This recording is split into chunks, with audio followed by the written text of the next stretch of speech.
তো হ্যালো বন্ধুরা, আজকের ভিডিওতে আমরা খুবই গুরুত্বপূর্ণ একটা জিনিস নিয়ে কথা বলবো, যেটা ছাড়া আমাদের মোবাইল, কম্পিউটার, এমনকি সোলার প্যানেলও চলে না। আর সেটা হলো সেমিকন্ডাক্টর। তো আসুন সহজভাবে বুঝে নিই এই সেমিকন্ডাক্টর কি, কিভাবে কাজ করে আর এর ব্যবহার কোথায় কোথায় হয়। এই সেমিকন্ডাক্টর হলো এমন একটি পদার্থ যেটা কখনো কন্ডাক্টরের মতো বিদ্যুৎ পরিবাহিত করে, আবার কখনো ইনসুলেটর এর মতো ব্যবহার করে। সবচেয়ে সাধারণ সেমিকন্ডাক্টর হলো সিলিকন। তো এই সেমিকন্ডাক্টর কিভাবে কাজ করে, যখন আমরা তাপ বা আলো দিই তখন এর ভেতরে থাকা ইলেকট্রনস গুলো নড়াচড়া করতে শুরু করে এবং তখন বিদ্যুৎ পরিবাহিত হতে শুরু করে।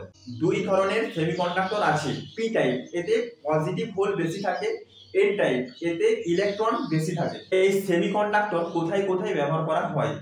মোবাইল ও কম্পিউটারে, এলইডি আলোতে, সোলার প্যানেলে, ট্রানজিস্টর ও ডায়োডে, সেন্সর ও পাওয়ার ডিভাইসে। তো বন্ধুরা, আজকের ভিডিওতে আমরা দেখলাম সেমিকন্ডাক্টর কি, এটা কিভাবে কাজ করে আর এর ব্যবহার কোথায় কোথায় হয়। যদি ভিডিওটা ভালো লাগে একটা লাইক করে দিও আর চ্যানেলটাকে সাবস্ক্রাইব করতে ভুলবে না।